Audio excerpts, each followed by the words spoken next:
una de las escalas que más usamos es la escala de Frankel.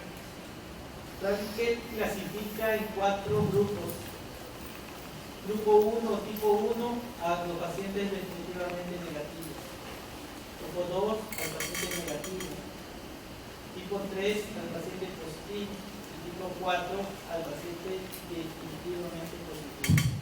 Entonces, cada vez que uno tiene un paciente pediátrico, uno tiene que estar analizando, viendo de qué tipo de paciente se trata. Si se trata de un paciente positivo, negativo, definitivamente positivo o definitivamente negativo. Si no tenemos muchos pacientes, va a ser fácil de acordarnos cómo es el comportamiento de cada uno de ellos. Pero si tenemos muchos pacientes, tendríamos que registrar cómo se comportó este paciente en la consulta de hoy. Y eso lo hacemos con 3 cruces, con 2 cruces, con una cruz. Entonces ya nos está diciendo este ha sido negativo o definitivamente negativo. Para tener mis precauciones en la siguiente cita, ¿sí? Porque en cada momento no vamos a estar adivinando qué tipo de conducta tiene el paciente. Entonces, eso nos ayuda mucho para nosotros poder abordar. Cuando hablamos de sedación consciente, por lo general estamos pensando que vamos a sedar a estos pacientes, que estos muchas veces no necesitan. En algunas ocasiones, los pacientes positivos o definitivamente positivos también requieren sedación. Son pacientes tan pequeños de 4 o 5 años que no van a soportar un tratamiento pulpar, un tratamiento traumático que dura media hora a 1 hora. No lo van a soportar por el poco desarrollo psicológico que tienen los pacientes. Entonces, en esos pacientes probablemente esté pensando sedarlos para mantener esa conducta positiva que normalmente tienen. ¿Sí? ¿Y por qué dijo eso? Por el tipo de tratamiento que va a requerir el paciente. Entonces, hablamos de un tipo 1 cuando rechaza el tratamiento, cuando hay un miedo extremo, un llanto fuerte. Son características de los pacientes tipo 1. Los artículos vienen con esta clasificación de tipo 1, 2, 3, 4. Se supone que ustedes saben de qué se trata. ¿Sí? Tipo 2, pacientes que difícilmente aceptan el tratamiento. Tipo 3, pacientes que aceptan el tratamiento, pero a veces son cautelosos. Y el tipo 4, aquellos pacientes que tienen buena relación con el operador. Hay pacientes que hasta nos ayudan a llevar los materiales, se succionan en los mismos. Esos son los tipo 4. Todos quisiéramos el tipo 4, ¿verdad? Pero, en cierto modo, la naturaleza nos ayuda porque el 70% son positivos o definitivamente positivos y solo un 30% es negativo o definitivamente negativo. Entonces, en ese 30% tendríamos que ver alguna técnica de manejo de conducta que me ayude a lograr un tratamiento aceptable en el paciente.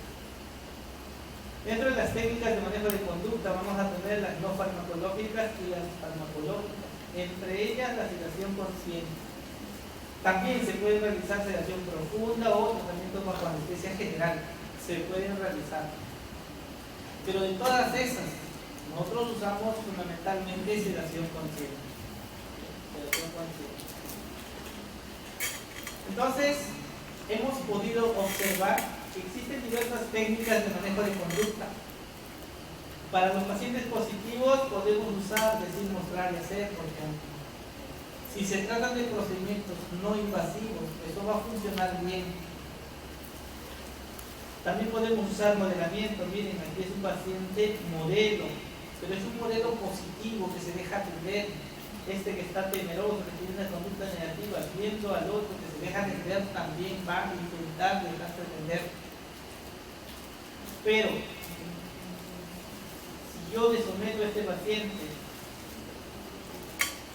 enfrentarle a un paciente que está llorando, que está gritando, que también va a asumir esto, va a considerar que lo mismo le va a pasar a él, y ese sería un modelo negativo. Entonces, si ustedes están frente a un paciente negativo, miren alrededor de quienes están. Están alrededor un paciente de conducta negativa, que es paciente no es un buen modelo. Y a veces inconscientemente no nos damos cuenta y lo estamos sometiendo a ese paciente al mismo procedimiento. Miren, son pacientes positivos, por lo general son pacientes convencionales, pero también existen pacientes con autismo, por ejemplo, que son colaboradores. No todos los pacientes con autismo son negativos. Algunos que tienen un retardo mental moderado, severo, pueden ser negativos, pero no necesariamente el 100% es negativo. Miren este paciente. Es un paciente que le tiene mucho miedo a los sonidos extraños, pero sí le gusta la música. Entonces, la mamá nos advirtió de ese detalle y en la siguiente cita decidimos traerle su audífono. Y solo le tiene miedo al sonido. Se dejó atender de la mejor manera. Estamos usando, para este caso, distractores. Los distractores pueden ser estos. Miren, también tenemos distractores visuales que nos permiten distraer al paciente y poder atenderlos. Pero eso funciona muy bien en pacientes escolares, de 6 para adelante. Funciona bastante bien. Miren, otro paciente con Asperger. Por lo general estos pacientes tienen una conducta negativa, por lo general, pero existe un grupo que tiene un retardo mental leve y son pacientes con conducta positiva. Miren, estamos usando distractores, otra técnica de manejo de conducta para este tipo de pacientes. Ellos se distraen y si a eso le agregamos que el procedimiento no es doloroso, este paciente va a colaborar como lo está haciendo. Miren lo que nos permite un distractor, incluso poner anestesia. Entonces, la combinación tiene que ser de ambas cosas. Podemos hacer distracción, pero también tenemos que aprender a manejar dolor. Lo más importante en un niño es que uno maneje el dolor. De nada sirve que yo le esté distrayendo acá y le haga doler. Se acabó todo. ¿Sí? Entonces, es importante el control del dolor. No solo es importante el manejo de conducta, mucho más importante es que ustedes no hagan doler. Y eso involucra seleccionar una buena aguja, calentar el medicamento, usar un buen anestésico atópico, usar el tiempo apropiado. Eso involucra el manejo del dolor. Miren, muchos de los pacientes con disminución en la capacidad auditiva desarrollan otros sentidos, y entre ellos el visual. Ese paciente se distrae muy bien con su visor. Este paciente, por ejemplo, por los procedimientos que tenía que hacer, no había necesidad de sedar, pero estoy usando el distractor y estoy manejando el dolor. No había necesidad de sedar para este caso. Otro caso, miren, no hay pabellón auricular en el lado derecho, pero sí desarrollan mucho la vista y se distrae, miren, de manera espontánea está cooperando, pero funciona en los pacientes escolares. Esto en un paciente de 2 años no le interesa nada de cesar, 3 años no le interesa, funciona a esa edad. Pero para los pacientes de conducta negativa, hace tiempo usábamos control de voz, manos sobre boca. Hoy en día son técnicas aversivas. Si uno quisiera usarlo, tendría que pedir el permiso a los padres, por lo menos de manera verbal, mejor si es por escrito. Eso conlleva a muchos problemas judiciales. Si uno intenta explicarle después que hizo uso de estas 2 técnicas, el paciente no va a entender nada. Va a considerar que ustedes no han tenido paciencia para atender a ese niño. Por lo menos la autorización tiene que ser verbal, por lo menos. Explicarle de qué se trata. En algunas ocasiones usamos el PAP para hacer restricción física. Usamos en pacientes con retardo mental moderado, severo, para hacer un sellado, una restauración. Para procedimientos muy cortos usamos restricción física. Tampoco tiene sentido sedar a un paciente para ser un señalante, por ejemplo. No necesariamente tengo que hacer eso. Entonces, nosotros vamos a pedir la autorización para hacer uso del PAP. Y los padres, muchos de ellos saben que sus pacientes no cooperan y que hay la necesidad de restringirlos para protegerlos, porque si se están moviendo se pueden lastimar, podemos hincarlos, podemos lesionar. Entonces, de esa forma ellos aceptan que nosotros podamos atenderlos. ¿Cuánto nos demoramos para restaurar en esos pacientes que requerimos restringirlos? Menos de un minuto para hacer un sellante o una restauración. Entonces esto involucra usar abrebocas, usar sistemas adhesivos de séptima generación, por ejemplo, para reducir ese tiempo. Usar un sistema LED que nos ayude con el fotocurado y nos disminuya los segundos. Miren, si voy a restringir, tengo que hacer uso de toda la tecnología para disminuir ese tiempo de exposición. Y para que ese proceso no sea traumático. En un minuto mi cuenta se da y vuelve a salir. Y volvemos a darlo en una semana. Entonces, hay situaciones en las cuales no lo podemos controlar porque el retardo mental en muchos de ellos es severo. En otros pacientes negativos vamos a hacer uso de la sedación consciente por vía oral. Entonces tenemos más recursos para poder usar en nuestros pacientes, que sean positivos o negativos. Pero va a existir un grupo de pacientes que son negativos y que además tienen enfermedades sistémicas. Entonces en ellos normalmente no los podemos sedar.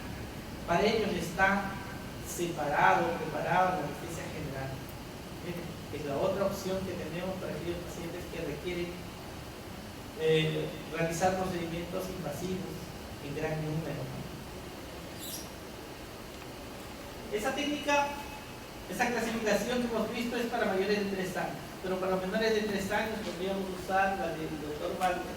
El Dr. Walter dice que los pacientes infantes pueden tener una conducta negativa, una conducta indefinida, aquellos que aceptan ser llevados al máquina, pero al momento de echarles o revisarles reaccionan con una conducta inesperada. Esos son los pacientes de conducta indefinida.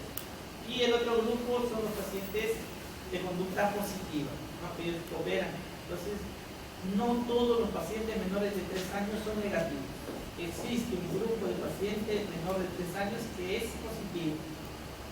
Y si a eso le agregamos que ha tenido antecedentes de manipulación de cavidad oral, va a seguir siendo positivo. Entonces, entre una de las posibilidades que tenemos para trabajar con nuestros pacientes está la sedación consciente. Existen diversos niveles, como este nivel 1, la de ansiólisis. Es una sedación leve. Esta la usamos fundamentalmente en pacientes mayores de 6 años, pacientes que solo queremos disminuir la ansiedad, ¿sí? Una leve disminución de la ansiedad. Hay pacientes que son muy nerviosos, son pacientes de 7, 8 años y son nerviosos. Solo el hecho de saber que vienen a la consulta nos pone tensos. Para ellos yo estaría pensando usar un nivel de sedación tipo 1. En ellos estamos usando una dosis muy baja de midazolam. Estamos hablando de 0.3 miligramos por kilo. Pero vamos a tener los otros pacientes, los pacientes infantes de 3, los preescolares de 4 y de 5. Esos pacientes sí van a requerir una sedación moderada, una sedación tipo 2. Estos pacientes requieren una mayor dosis de midazolam, por ejemplo 0.5 miligramos por kilogramo. Lo bueno de esto es que mantiene permeables las vías aéreas, responde a los estímulos físicos, responde a los estímulos verbales. Si uno le llama por su nombre, responde porque está en un plano de sedación consciente. Si uno aplica la anestesia sin un pretratamiento con anestesia tópica, él va a sentir porque está consciente de ese proceso. Entonces uno tiene que prever eso. El otro es una sedación inconsciente, una sedación profunda, un nivel 3 y 4. Aquí el riesgo es de perder la permeabilidad de las vías aéreas. En cualquier momento pueden colapsar, por eso no son los indicados en niños. Los mismos anestesiólogos prefieren hacer anestesia general que sedación profunda en niños. En adultos sí hacen sedación profunda. Es más controlado, el paciente puede ventilar, nos hace caso. uno de 2 años no te hace caso y grita y llora y empieza a secretar más moco. Y eso obstruye las vías aéreas. Por eso es mucho más riesgoso trabajar sedación profunda con este grupo de pacientes. Y el quinto nivel es el nivel de anestesia general. Ahí ya hay una inconsciencia. La ausencia del dolor, la relajación muscular, y este paciente tiene que ser intubado. Dentro de los objetivos de la sedación consciente está que nos permita realizar un buen trabajo odontológico, porque ahí sí le vamos a poder sujetar. Miren, nosotros tenemos tipos de pacientes. Hay pacientes que vienen y dicen, doctor, pero yo no quiero que llore, o sea, anestesia general. Doctor, yo no quiero que lo amarren, entonces anestesia general. Pero la anestesia general cuesta 3.000 soles. Entonces que llore un poquito, pero es consciente. Entonces, cuando uno decide entre sedación consciente y anestesia general, muchas veces va a depender del estado sistémico. Si tienen alguna enfermedad sistémica, no son candidatos para sedación consciente, serían candidatos para anestesia general. Entonces, estamos frente a pacientes de conducta negativa que no se dejan tratar normalmente. Si a ellos solo les sujeto, solo le hago restricción física, eso sería traumático para ese paciente. Entonces uno opta por la sedación consciente con el objetivo de que el paciente no recuerde todo ese proceso. Por eso dice, me va a facilitar un buen trabajo. Como no recuerda, la vamos a sujetar. Y nosotros estamos tranquilos porque el paciente no va a recordar. ¿Bien?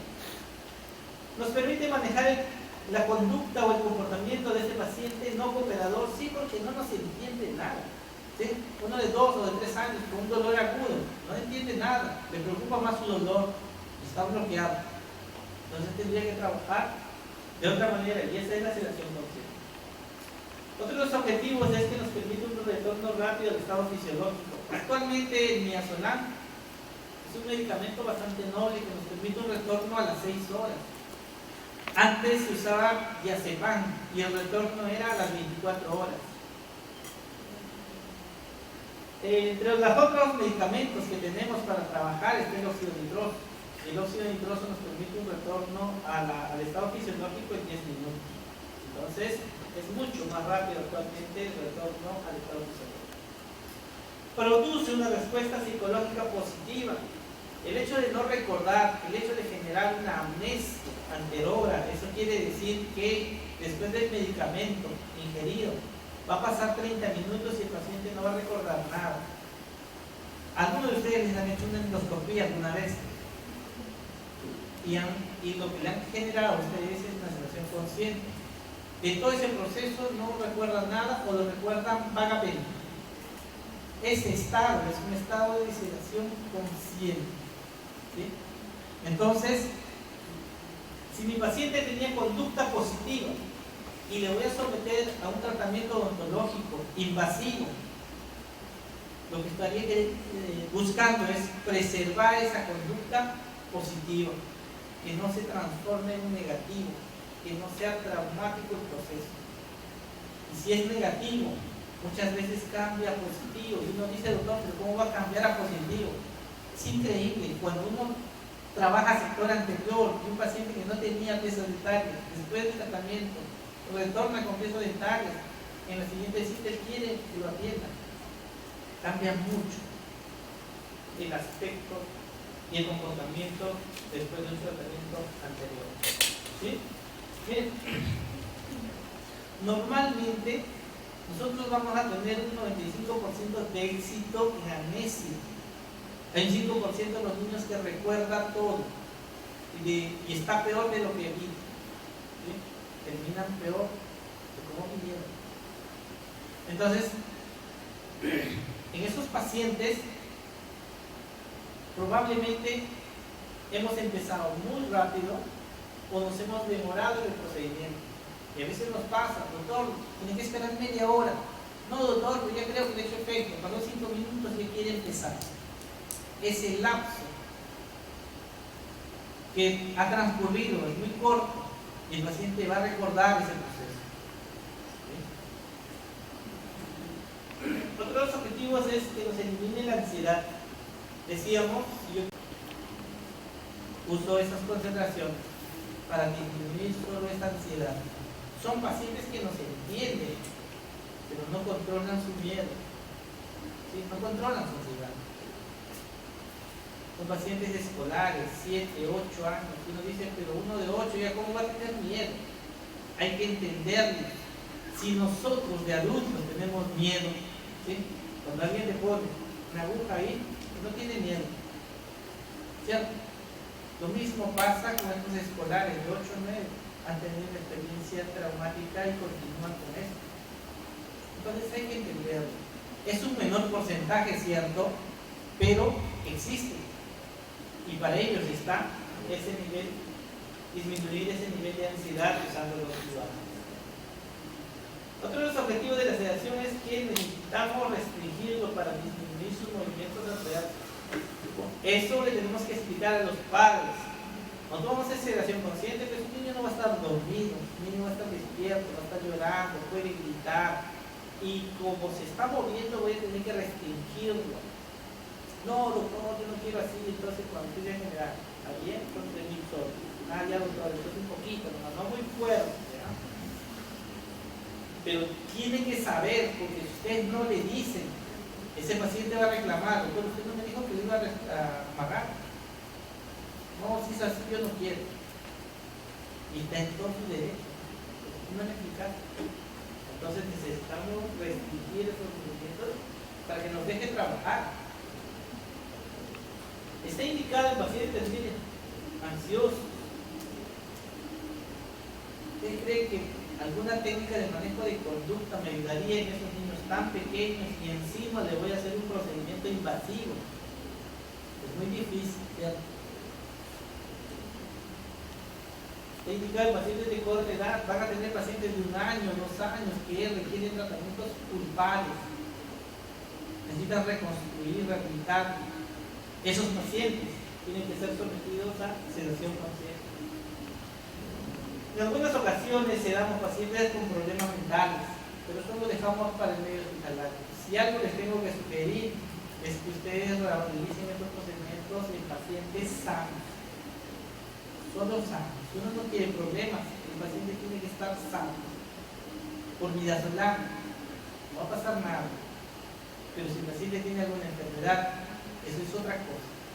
¿Sí? El paciente es sano. Entonces, todo nuestro procedimiento bajo sedación tiene que ser en pacientes sanos. Pacientes con enfermedades agudas está contraindicado porque la sedación consciente deprime vías aéreas. Si el medicamento deprime y ya de por sí está obstruido, entonces yo qué espero, no espero un buen pronóstico, ¿cierto? Pues va a haber una desaturación. Pacientes con faringoamigdalitis está contraindicado. Dentro de las propiedades de los agentes de sedación, estos son muy diversos y va a depender del medicamento que vamos a usar. No existe solo un medicamento para sedar, existen muchos medicamentos. Por ejemplo, la hidroxicina, que es un antihistamínico, sirve para hacer sedación. ¿Qué me va a permitir la hidroxicina? Es sueño. Me va a producir sueño mi paciente, ¿sí? Si yo quisiera que se duerma, puedo usar hidroxicina. El riesgo está en que nos incrementa la frecuencia cardíaca, empieza a hacer taquicardia. El riesgo de hacer arritmia cardíaca es muy alto. Entonces, ¿para qué complicarse la vida si solo quiero que se duerma? Poniendo en riesgo a mi paciente. Miren, prefiero que llore, ¿no? Y sé que está bien. Se duerme y empieza a incrementar la frecuencia cardíaca. Nadie está entrenado para manejar esa taquicardia. Tendríamos que llevarlo. Entonces, miren, otro medicamento que se usa para sedar es el opioide, la meperidina, por ejemplo. Estos productos lo que van a hacer es controlar el dolor. Perfecto, no le va a doler cuando yo aplique un inhibitorio natural como le duele a un paciente convencional. ¿Qué está controlando ahí? Dolor. El problema es que tiene efectos secundarios, tiene náuseas, vómitos, mareos. deprime las vías aéreas, deprime el sistema nervioso central, mucha complicación como opioides. Otro medicamento para sedar es el midazolam. El midazolam nos va a generar un efecto amnésico, es decir, este medicamento va a permitir que el paciente no recuerde después de la media hora de la aplicación. No recuerda. Ese es el único beneficio que vamos a recibir del medicamento. Doctor, pero yo no quiero que esté despierto. Para eso no es el medicamento. Doctor, yo no quiero que se mueva. Para eso tampoco es el medicamento. Solo es para que él no recuerde. ¿Sí? Otra de las propiedades es que eleven el umbral del dolor. Por ejemplo, el óxido nitroso eleva el umbral del dolor. Si uno quisiera trabajar con pacientes colaboradores de 6, 7, 8 para adelante, con el objetivo de controlar el dolor, uno puede usar óxido nitroso. Uno le aplica la mascarilla, llega a un plano de sedación consciente y aplica la infiltrativa. Uno terminó de aplicar el infiltrativo, la topilar, y luego va a retirar para retornar a su estado fisiológico. Para eso nos ayuda el óxido nitroso. ¿Qué está haciendo? Elevándonos el umbral del dolor. Bien, entonces uno puede hacer sedaciones combinadas con óxido nitroso y midazolam. Óxido nitroso para que no sienta dolor y midazolam para que no recuerde. ¿Sí? Ya depende de lo que uno quiere, ¿no? ¿Cuáles son los pasos para una sedación? Primero, preparar a nuestro paciente, y eso involucra realizar una historia clínica. Si normalmente no le hemos dado tanta importancia a los antecedentes, para este caso sí son importantísimos. Si por ahí es un paciente de parto prematuro, no es candidato. Si por ahí encontramos que el paciente es asmático, córtico dependiente, no es candidato. Entonces los antecedentes juegan un papel muy importante. Aún así no hayamos encontrado algún signo característico de alguna enfermedad sistémica, nosotros tenemos que estar seguros que el paciente es sano. Por eso necesitamos hacer una interconsulta a su pediatra. Entonces nosotros vamos a trabajar con pacientes a salud. Para toda madre, su niño es sanito, ¿cierto? Su niño es sanito, su niño es bonito. ¿Sí? Yo eso quiero del médico. Yo quiero del pediatra que me diga que el paciente es sano, que no tenga problemas cardíacos, respiratorios. Puede tener alguna infección aguda, una faringoamigdalitis, una enfermedad diarreica aguda, puede tenerlo. Yo espero que en la semana, 15 días, que pase o termine el tratamiento y podemos sedar. Pero cuando nos referimos a SAUNO es enfermedades crónicas. Entonces hacemos la interconsulta. Un modelo de interconsulta es esta. Lo hacemos al servicio de pediatría. Se trata del paciente de 6 años, masculino, el examen clínico, presentó dolores cutáneos en la 5.5 y 5.4 y la conducta era no cooperadora. Su diagnóstico, pulpitis y conducta negativa. ¿Qué le vamos a solicitar? Evaluación del estado general. Entonces el pediatra va a responder después de la evaluación, el paciente es sano. Perfecto. No. A lo mejor encuentra el paciente tiene anemia, no es candidato a la relación. ¿Sí? No va a ventilar bien, no va a oxigenar bien. Y así, el pediatra puede encontrar algunas cosas y ya no es candidato para nuestra sedación. Luego seleccionamos la vía. Por lo general vamos a usar la vía oral. Dentro de las experiencias que se tienen en posgrado, la más usada es la vía oral. Luego seleccionamos el medicamento.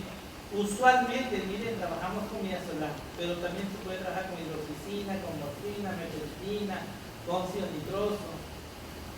Se pueden trabajar con muchos medicamentos, pero hemos visto los efectos colaterales que tienen cada uno de ellos. Por eso preferimos midazolam, por ser un medicamento bastante noble.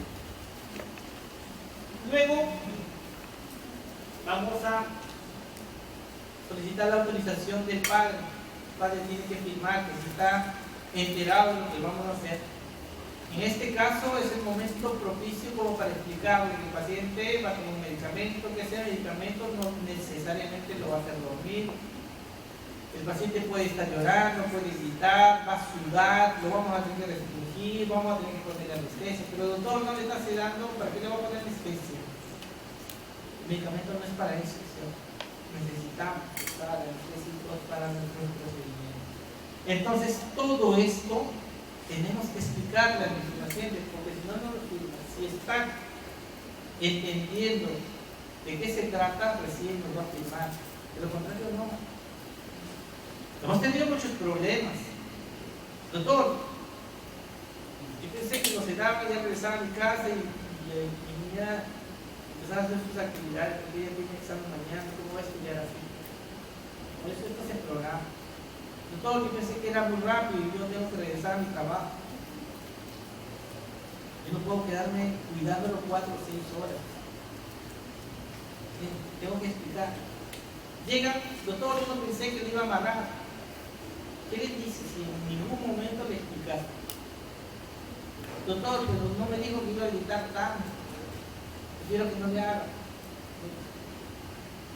Entonces es el momento como para explicarle. Al padre es muy caprichoso. Doctor, yo no quiero que llore mi niño. Lo que les contaba. Perfecto. Anestesia general. ¿Para cuándo lo programamos? Con 3.000 soles.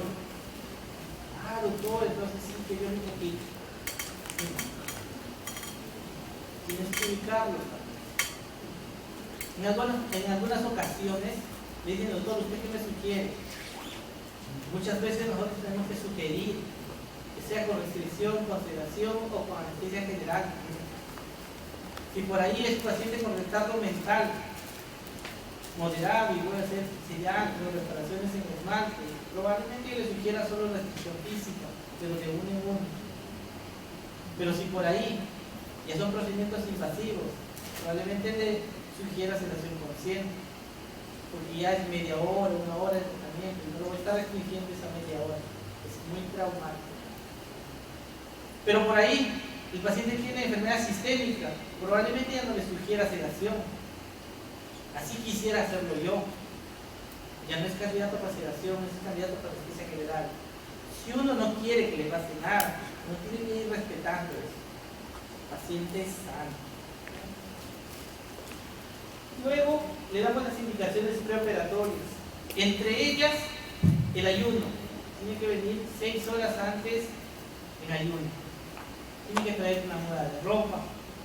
En el hospital les solicitamos, o en la universidad les solicitamos una cucharillita, una botella de flujos y su medicamento. Y la muda de ropa es porque sudan mucho, después de restringirlos sudan mucho y hay que cambiarlos, o a veces la alta velocidad lo moja. Entonces, le damos las indicaciones. El día de la sedación. En el día de la sedación, verificamos el consentimiento informado. Y aquí volvemos a verificar, señora, ¿está en ayunas? Sí, señora, está sana, porque a veces se resfría de un día para otro. No, doctor, estaba resfriadito, pero le di su pastillita. ¿Y qué le dio? Antihistamínico. Es probable que eso me altere mi sedación. Recuerden, si empieza a elevar la frecuencia cardíaca, es por el antihistamínico. ¿Cuántos de ustedes han usado antigripales? No antihistamínico. Y uno dice, mejor me aseguro y tomo 2, y empieza a elevarse la frecuencia cardíaca, ¿cierto? Y empieza a producir sueño.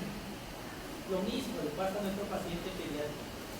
Entonces hay que verificar eso acá. De un día para otro se enferma, se resfría, está secretando moco. Sí, doctor, recién se ha resfriado y le he dado centricina. Le está dando antihistamínico. Miren.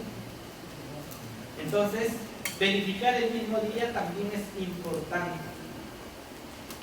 Luego pesamos a nuestro paciente para dosificarlo. Vamos a pesar. En el peor de los casos, que no tuviésemos una balanza, tendremos que usar esto. Le da por 2 más 9. ¿Sí? Podríamos usar esa ecuación para hallar el peso de nuestro paciente, ya sea para midazolam o por cualquier medicamento en pacientes convencionales. Es la ecuación que estamos usando actualmente. Y luego hacemos el cálculo. Para los fines didácticos vamos a 0.5. Normalmente empezamos con 0.5. 0.5 por 1 kilo. Pero mi paciente tiene 12 kilos. Sería 6 miligramos. Eso sería lo que el paciente requiere para sedar. Como vienen en comprimidos, no es tan fácil seccionar los 6 milímetros. Por eso lo transformamos a porcentaje. 15 miligramos es el 100%, 6 miligramos sería ¿qué porcentaje? Y resulta que es el 40%. El 40% de ese comprimido tendría que administrarlo. Ahí están contenidos los 6 miligramos que requiere el paciente. Es más fácil seccionarlo en porcentaje. ¿Bien? Bien, entonces la mitad es 50. Luego trituramos y vamos a preparar el Frugos y el Midazolam para la sedación. Bien, de esta manera le vamos a administrar a nuestro paciente. El día de la sedación empezamos el paciente ingiere el medicamento, no es nada agradable el producto, eso tiene que ser muy rápido. Una vez que ha ingerido, esperamos la media hora. Ahí estamos verificando que esté haciendo efecto el medicamento. Miren, después de la media hora nos preparamos para la restricción. Antes de darle el medicamento, nosotros tenemos que verificar cuál es la basal, cómo va su frecuencia cardíaca. Y a veces nos damos cuenta que está en 120, 130, 150. Y uno dice, un momentito, eso no está bien. Señora, ¿y está tomando algún medicamento? Sí, doctor, su papá le dio. Le tenemos que suspender. Y muchas veces son antihistaminos. Vemos cuánto está saturando. Eso también es importante porque a veces el pediatra puede pasarlo por alto, ¿no? Y ahí no verificamos. Si hay alguna cardiopatía cianótica, le va a salir que está saturando muy bajísimo. Entonces eso al inicio es importante. Y luego tendríamos que seguir monitorizando durante la sedación. Por lo general, lo hacemos observando clínicamente, pero también usamos el oxímetro de pulso para hacer la monitorización.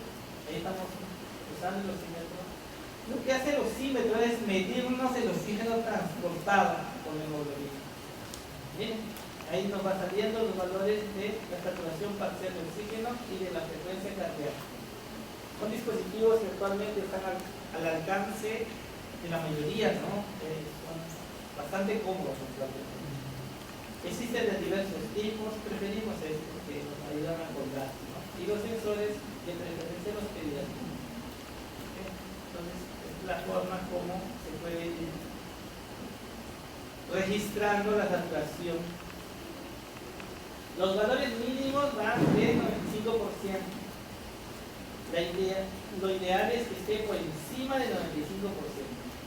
Está por debajo, algo está pasando. Está desaturando a nuestro paciente. Por lo general, en los casos nuestros es porque hay acúmulo de agua o hay secreción, hay moco. Y eso lo tenemos que aspirar. Entonces, hay que verificar eso. Miren, el operador y los que están apoyando, uno de ellos está viendo el oxímetro de pulso. Cuando se seda necesitamos apoyo, necesitamos mano. Y vamos monitorizando la saturación, 97, 97, 96, 98, va bien saturando. En oxigenación no hay problema. En frecuencia, estamos 60, 80, 117, estamos bien. Que no llegue a 140, 130, estamos bien. ¿Sí? Puede haber algunas lecturas incorrectas cuando hay pigmentos cutáneos o cuando están pintadas las uñas, por ejemplo. Si son niñas, a veces está pintado y va a saturar muy bajo, ¿no? Y es por el pigmento. Muy bien. ¿Cuáles son los criterios de alfa que vamos a tener? Entre ellos las funciones vitales, que esté saturando bien, que su frecuencia cardíaca esté bien, que las vías aéreas estén permeables, que estén inspirando y expirando fisiológicamente, que haya reflejo de protección. Si bien es cierto, va a estar todavía con los efectos del medicamento, pero tiene ese reflejo de protegerse, que pueda caminar con mínima ayuda y que responda a las órdenes verbales. Le dicen saber sonríe para fondo, y si ya hace caso, está en condiciones de alta. ¿Sí? Porque está consciente. Hasta ahí todo bien, miren, hemos preparado a nuestro paciente, ya lo hemos sedado. La mayoría de complicaciones se dan en el postoperatorio. Los pacientes se caen de la vida. Entonces, miren, nos hemos preocupado tanto por preparar a nuestro paciente para que termine complicándose en el postoperatorio. Y ocurre. Es como cuando nos enseñan a volar, ¿no? Te enseñan a despegar, a sobrevolar y se acabó la clase. No te enseñan a aterrizar. Lo mismo pasa acá. Si no damos las indicaciones post-sedación por escrito, va a haber complicaciones. Siempre acostúmbrense a hacerlo por escrito. Señora, vigile a su niño. Se puede aspirar con su saliva. Si duerme, que lo haga recostado. Contrólale de 4 a 6 horas. Que no esté corriendo. Todo ya está bien. En cualquier momento se golpea. ¿Sí? Eso es importante, tiene que ser por escrito. Entonces, el niño debe regresar acompañado, vigilarlo hasta 6 horas después. Puede tomar líquidos inmediatamente y puede comer después de 1 hora. A veces vemos anestesiados y le dan de comer inmediatamente, puede vomitar, puede aspirarse, puede morderse, puede generar úlcera traumática. Entonces eso hay que controlar. Es normal que el niño duerma, ¿sí? Imagínense un niño que está restringido, está peleando los 45 minutos, la media hora con nosotros, termina cansado, se va a dormir. Y si lo hace, que lo haga recostado. Su cita de control puede ser en 1 semana y podemos hacer nuevamente otra sedación en la semana siguiente, ¿no? Muy bien, ahora vamos a ver la sedación por vía oral.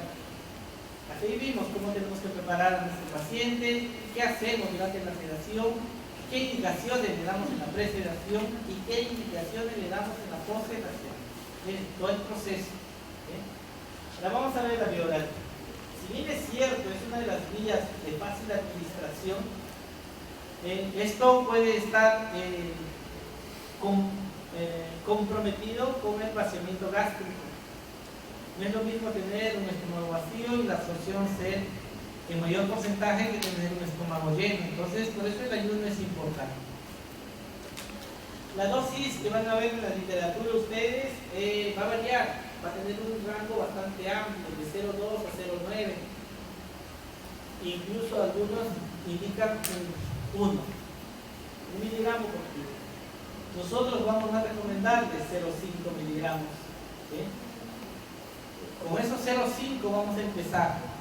Y luego vamos a poder registrar si nos fue bien o no nos fue bien la sedación. Pero empezamos con 0,5. Doctor, me aseguro con 0,7. El problema de usar dosis altas es que van a tener efectos adversos, entre ellos la hiperreactividad. La hiperreactividad es una reacción anómala, es una reacción agresiva del paciente. El midazolam se comporta similar a los alcoholes, al alcohol etílico, por ejemplo. Muchas de las chicas toman vino, ¿verdad? Y no todas se marean de la misma manera. Unas con medio vaso y están mareadas, otras con un vaso, otras con 5 vasos, ¿cierto? Lo mismo pasa con el midazolam. ¿Por qué actúan de la misma forma? Porque tienen el mismo receptor a nivel del sistema nervioso central, actúan en el mismo lugar, por eso los dos producen sedación consciente. Por eso los dos producen depresión del sistema nervioso central. Actúan al mismo nivel. Entonces, cuando uno toma un vaso, probablemente no está muy mareado, pero después de 6 vasos, probablemente ya se ponga más conversador, más alegre, algunos más cariñosos y otros más agresivos, ¿cierto? Algunos se les da por pegar a todo el mundo.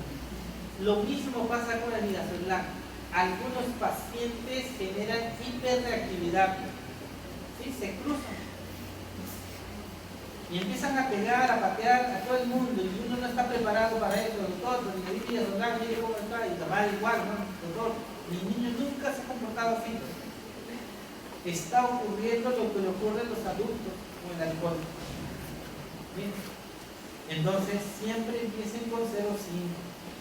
No por asegurarse, dicen 0,7. Van a tener efectos secundarios como la hiperactividad.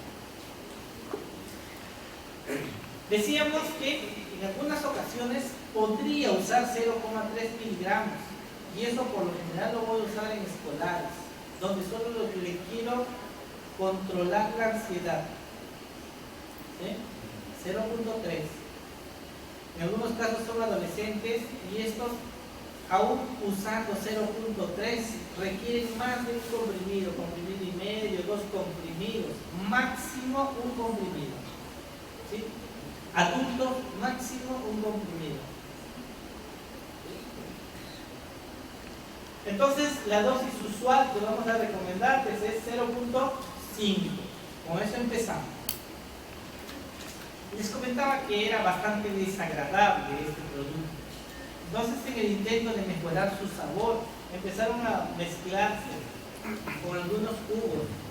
Entre ellos los jugos de durazno, jugos de manzana, jugos de... Y por ahí se les ocurrió mezclarlo con jugo de naranja y jugo de toronja y encontraron una sobresedación, una sedación profunda, y empezaron a buscar por qué ocurrió ese proceso, si era igual que un jugo. Lo que pasa es que estos jugos de naranja o de toronja o jugos de uva tienen un citocromo P450, y es un citocromo que va a actuar a nivel del hígado, inhibiendo el metabolismo del midazolam. Al inhibir ese metabolismo del midazolam, el fármaco va a pasar como fármaco libre de sangre y va a producir una sobresedación.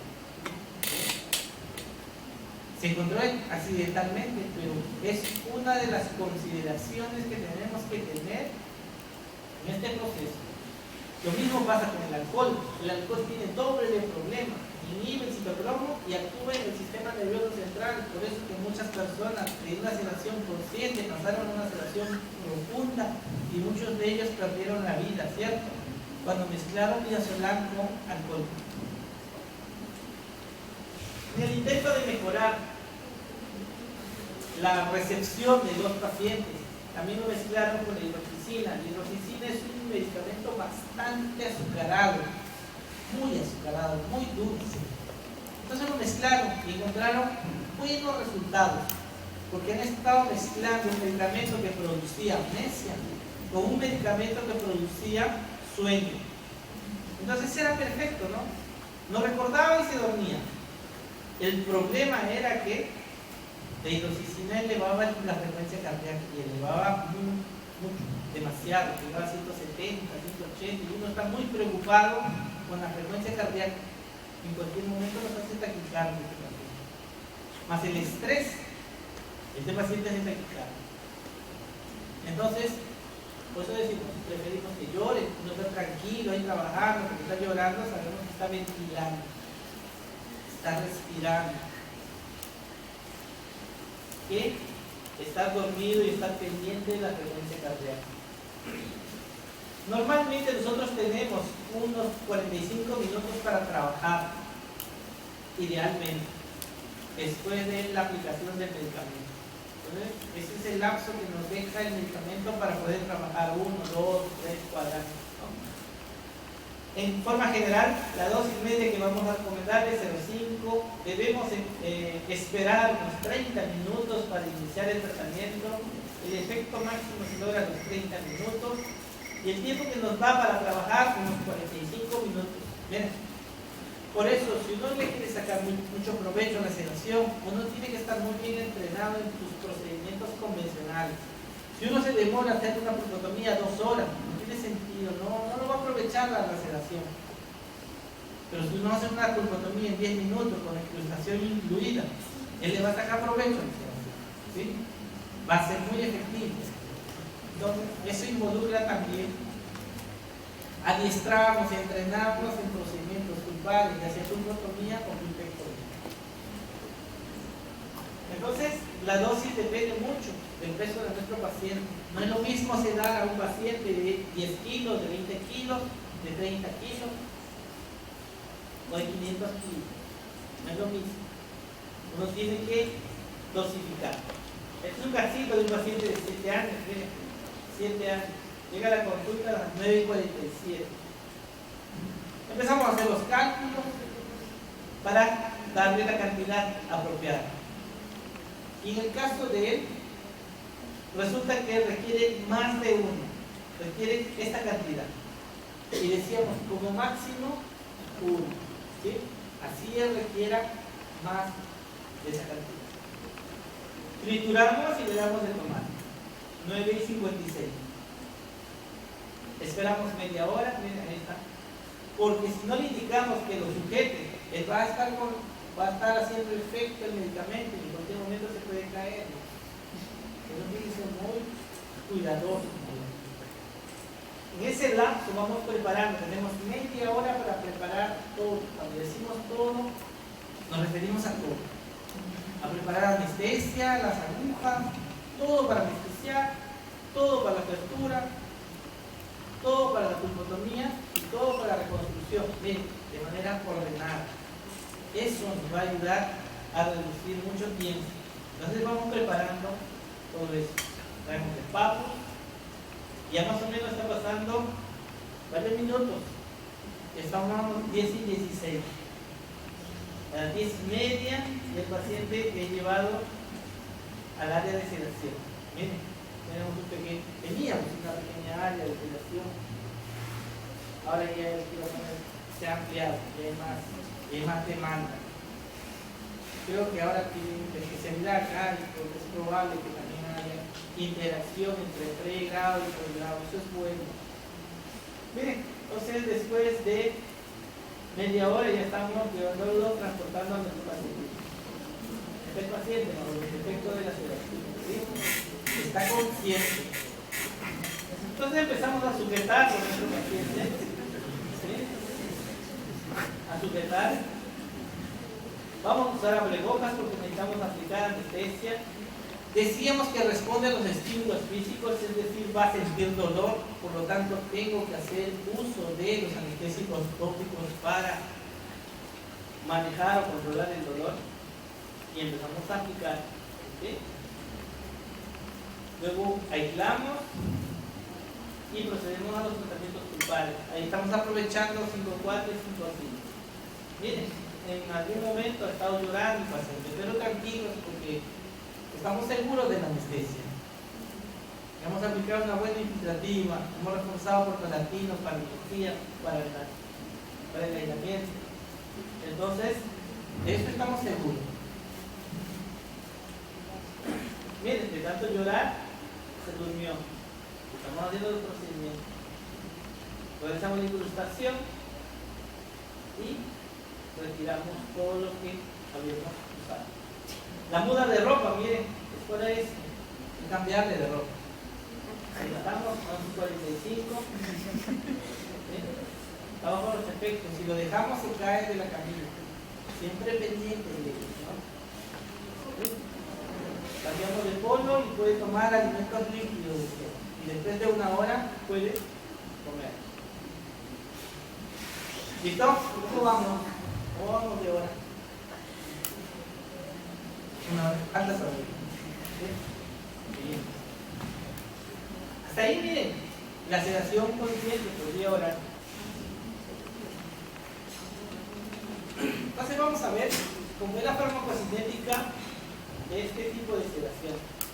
Normalmente cuando el paciente ingiere el medicamento, es un medicamento que es soluble en agua y es liposoluble a un pH fisiológico, por lo tanto atraviesa la barrera hematoencefálica de manera fácil. Este medicamento se va a absorber en el intestino delgado y una vez que es absorbido va a ser transportado por los vasos sanguíneos hacia el hígado. ¿Sí?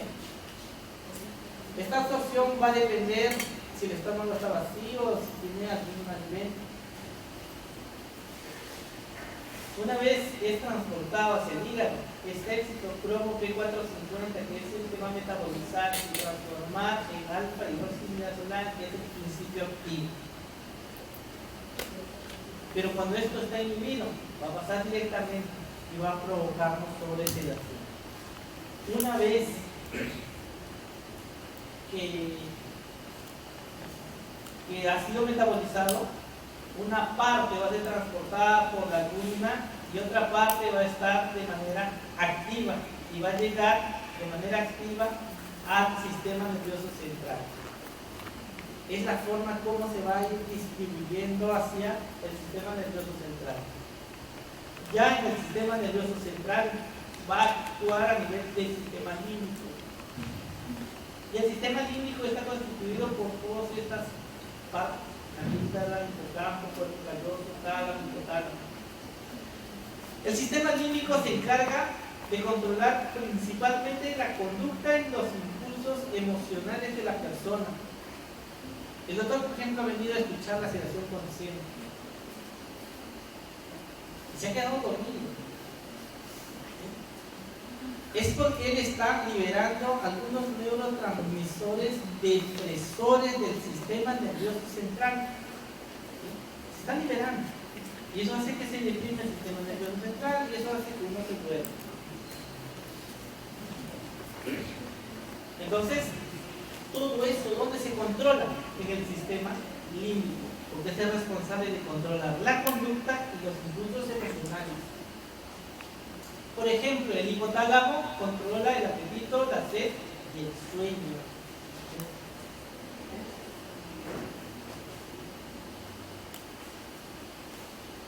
El tálamo es el centro donde residen las emociones y los sentimientos.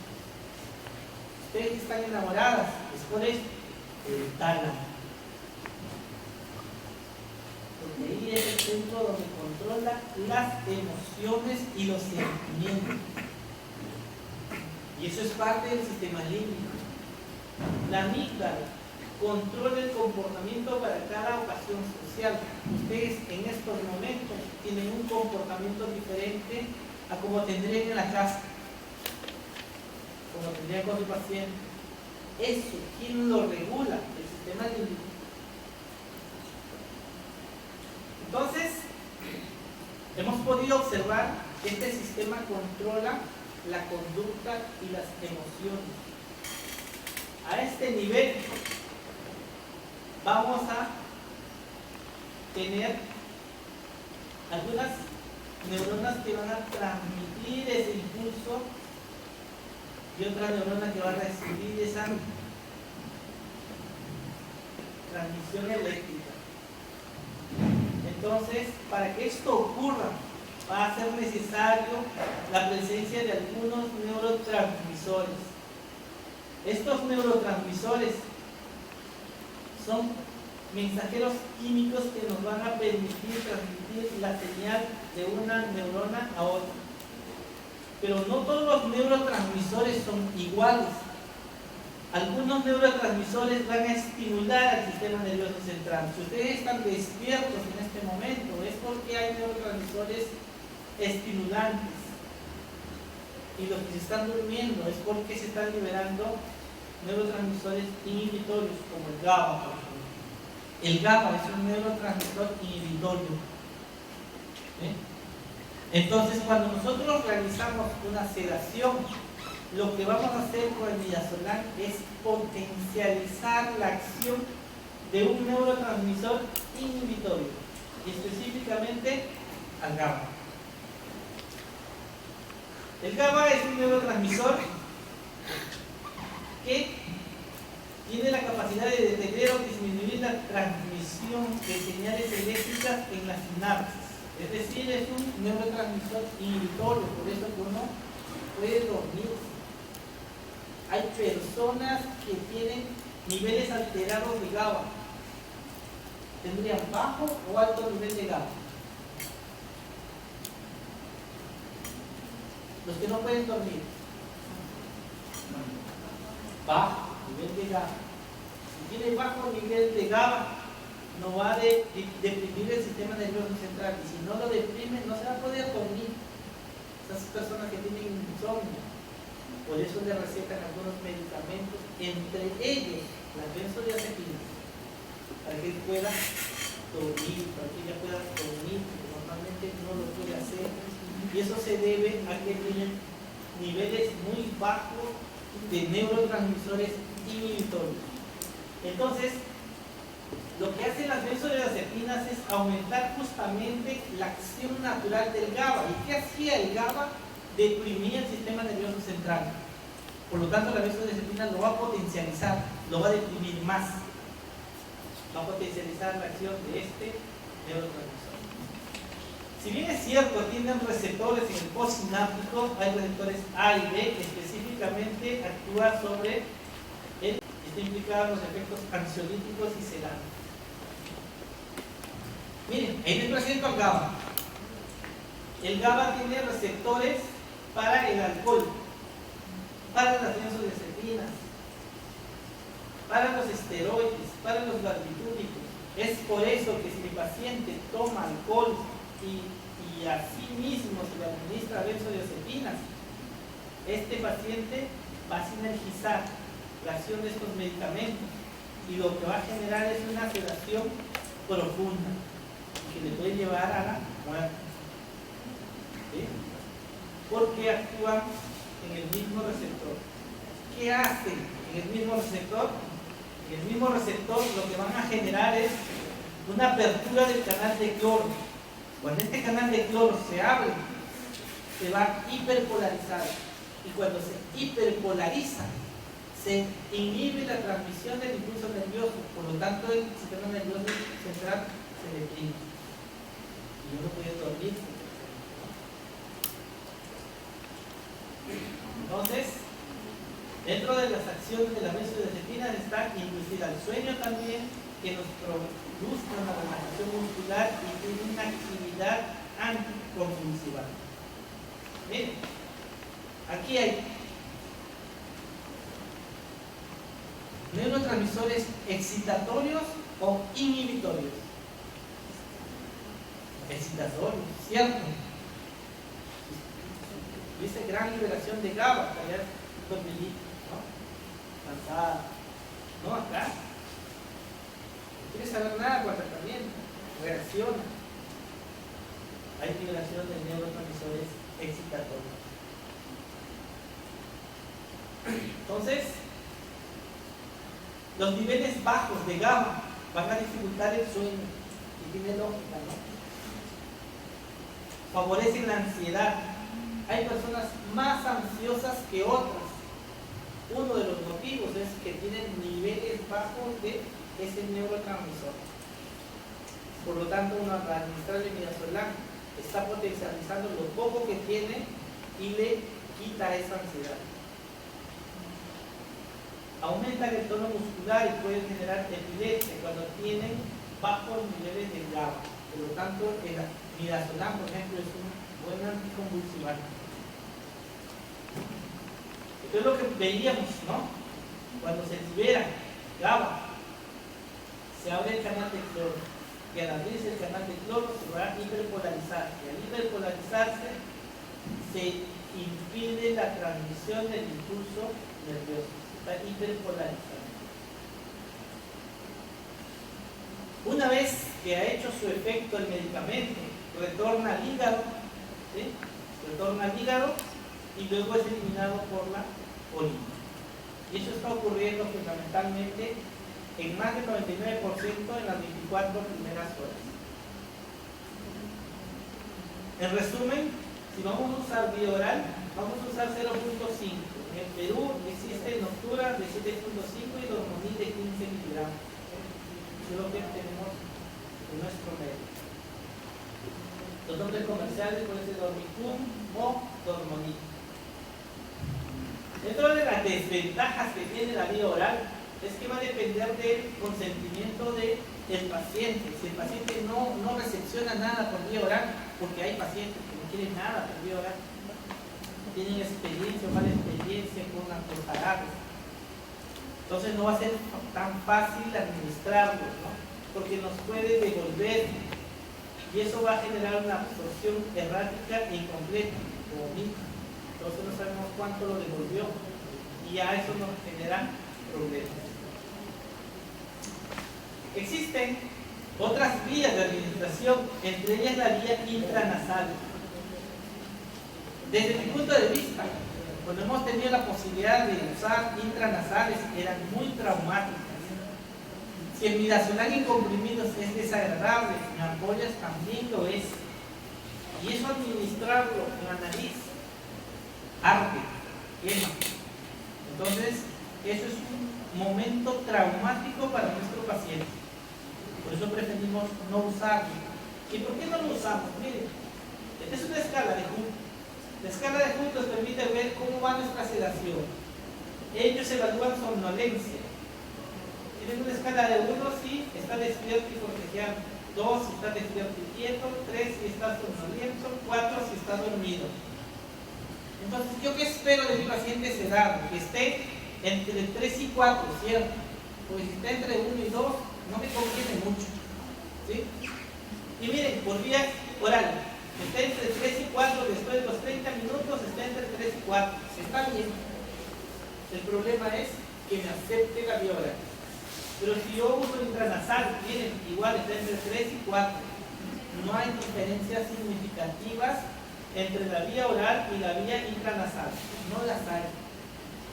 Entonces, si no hay tantas diferencias, ¿para qué seguir usando algo que es traumático para el niño? Eso en cuanto a somnolencia. Vamos a ver en cuanto a movimiento. 1, si hay movimientos violentos. 2, si hay movimientos fuertes. 3, si hay ligeros movimientos. Y 4, cuando no interfieren esos movimientos pequeños. Por vía oral, está entre 3 y 4. Vamos bien. Por vía intranasal, entre 3 y 4. No hay diferencia significativa. La vía oral es menos traumática que la intranasal. Para lo mismo, prefiero seguir usando vía oral. Y ya, la otra variable que evalúa es la escala de Cook. Si es un llanto histérico, 1, continuo y fuerte, 2, intermitente, 3, y si no hay llanto, 4. Y está entre 3 y 4. Por esos motivos, preferimos seguir usando vía oral. Entonces, ante este grupo de pacientes que no recepciona tan fácilmente la vía oral de manera convencional usando los comprimidos, hemos visto la posibilidad de usar otros. Vamos a ver. Miren, es una forma de administrarlo con el comprimido y el flujo. Como es tan desagradable, primero flujo, luego el comprimido y luego el flujo. Y esperamos a media hora para iniciar el tratamiento. En otros casos, la madre dice: sí, doctora, a mí me recibe todo, no hay problema. Preparamos, le dosificamos y la madre le da tomar. Y estamos esperando la media hora. Esperamos la media hora y después de la media hora recién vamos a realizar el tratamiento. Este es un paciente de 4 años de conducta negativa, miren. Entonces el paciente, acá en su video no se puede apreciar, pero se le está administrando con jeringa. Otro caso, paciente de 4 años, llega a la consulta y cuando llega recibe una gelatina y él se sorprende, ¿no? Primera vez que voy al hospital y me dan gelatina, ¿no? Ya estaba preparado y la gelatina. ¿Sí? Para esos casos usamos apoya de 15 miligramos de fertilidad. Lo dosificamos y preparamos las gelatinas. Miren, el paciente se consumió todo, ¿no? Después de media hora, está bajo los efectos del niazolam. ¿Sí? Y empezamos a realizar el sistema. Tenemos media hora para armar todo lo que necesitamos, ¿no? En algunas ocasiones los padres son muy cooperadores y nos ayudan en el procedimiento. Bien, estamos realizando la sedación con una pulpectomía bajo sedación, ¿no? Después de la sedación, queda el pacientito, después de retirar el palo. Otro caso, un paciente de 12 años, miren, igual, es un paciente con autismo, se le preparó el niazolam y miren cómo consumió el tono. Entonces, es una de las formas que nos han reemplazado la vía intranasal con este medicamento. Después de la media hora que está haciendo efecto el medicamento. Monitorizamos, está saturando 98 y 85 de frecuencia cardíaca. Entonces estamos bien, anestesiamos, aislamos y procedemos a realizar la pulpotomía, que es el procedimiento programado. Y ahí vamos registrando, ¿no? Cuánto va saturando y cuánto está la frecuencia cardíaca. Otro caso, paciente de 6 años de conducta negativa. Le preparamos por le damos y esperamos que haga el efecto la media hora. Y después de media hora le vamos al pavo. Verificamos pasándonos bien, si los dos están bien, para que seamos y aislamos. Y vamos a hacer los resultados. Después de la sedación, la paciente está contenta. Cuando los procedimientos son muy rápidos, uno puede aprovechar la sedación. Pero si uno se está demorando una hora por una compañía, no vamos a aprovecharlo. Esto es importante. Muy bien.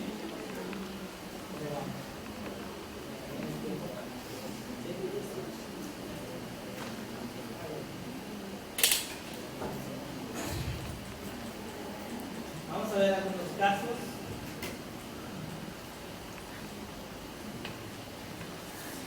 La sedación consciente está contraindicado en problemas agudos. En pacientes con rinitis, por ejemplo, está contraindicado. En pacientes con adenoiditis. En pacientes con fatiga hospitalítica.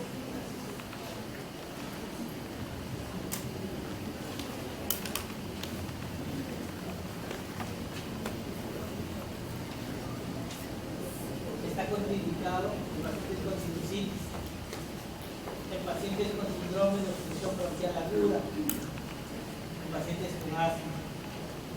En ellos está contraindicado la sedación consciente. Vamos a ver algunos casos. Este casito, visitas de niño, la doctora Loaiza, el extranjero.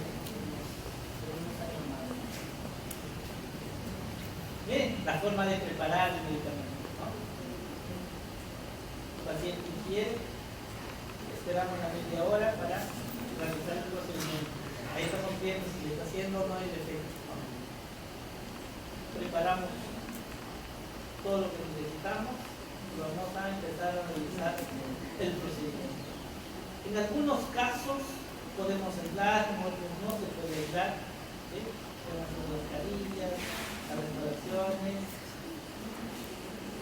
Y miren, hay respuesta al estímulo verbal, que era una condición de alta, ¿verdad? Para darle de alta, decíamos, tiene que haber respuesta al estímulo verbal. Otro casito, un paciente de 7 años, ¿se acuerdan? ¿De esa pacientita? Muchas veces les va a pasar eso. Yo ya identifiqué que es un paciente de conducta. ¿Qué conducta? Definitivamente negativo, ¿sí? Ya lo vi, miren, estoy de lejos y ya lo vi que es definitivamente negativo. Si a esto le agregamos que requiere un tratamiento invasivo, no va a ser tan fácil.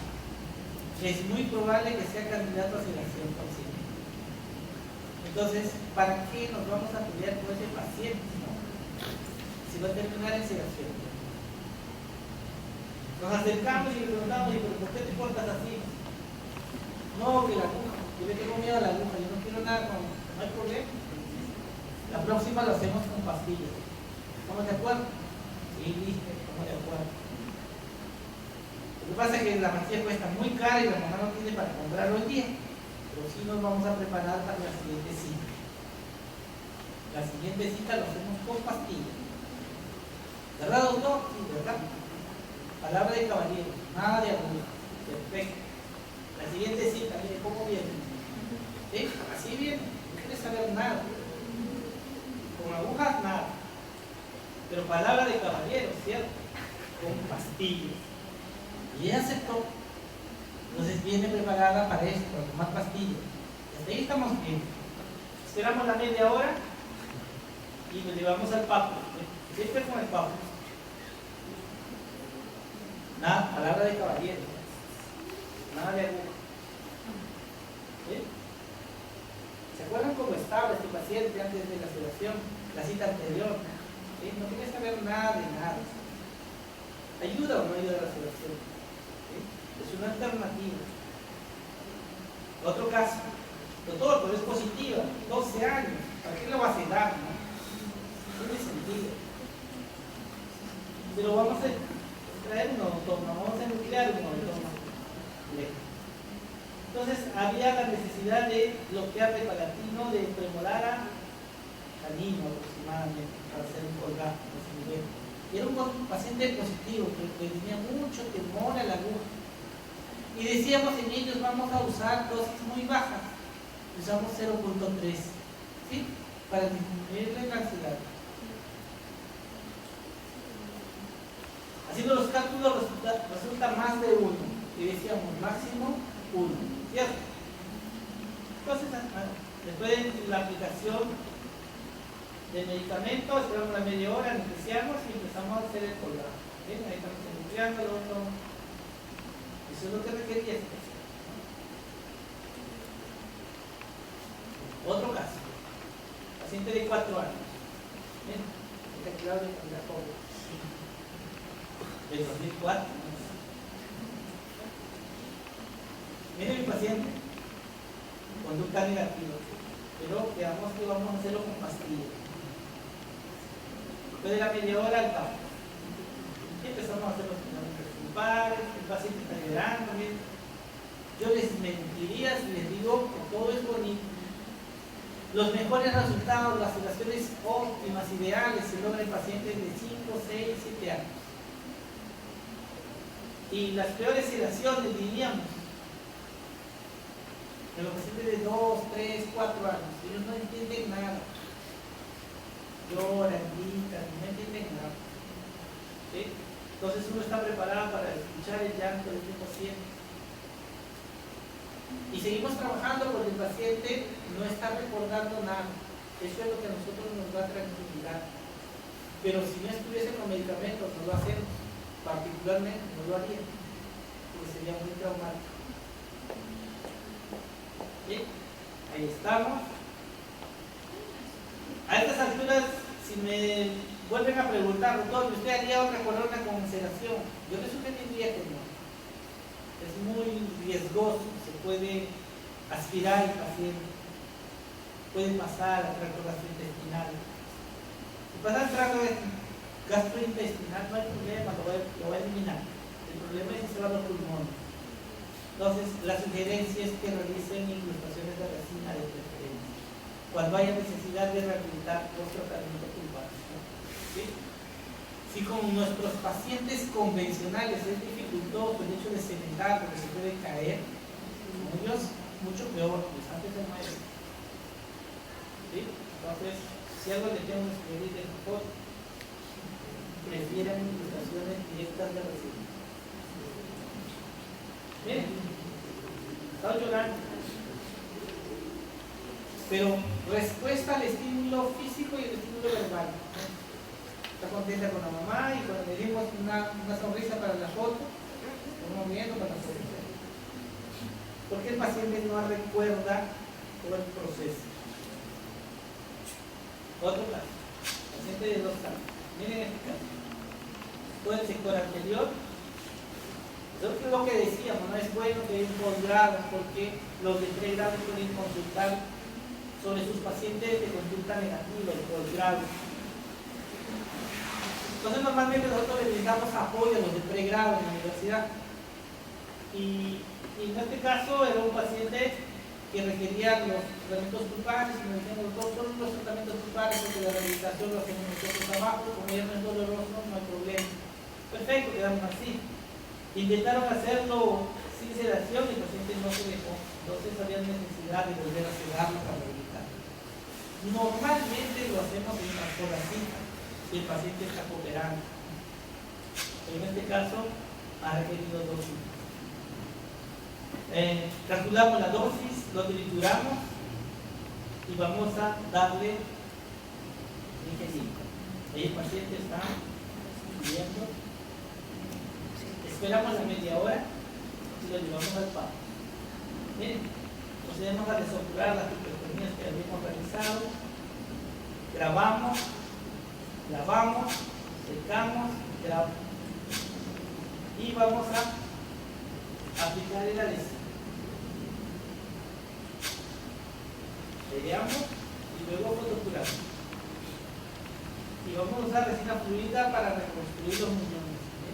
Fotocuramos y vamos reconstruyendo los muñones. Sobre eso vamos a empezar a reconstruir caras palatinas para hacerlo a mano alzada. Son los residentes que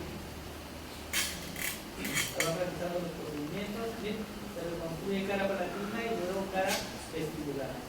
Es decir, de cada una de las piezas, vamos reconstruyendo cara palatina y luego cara vertebral. Cara palatina y vertebral. Finalmente, hay necesidad de darle un acabado.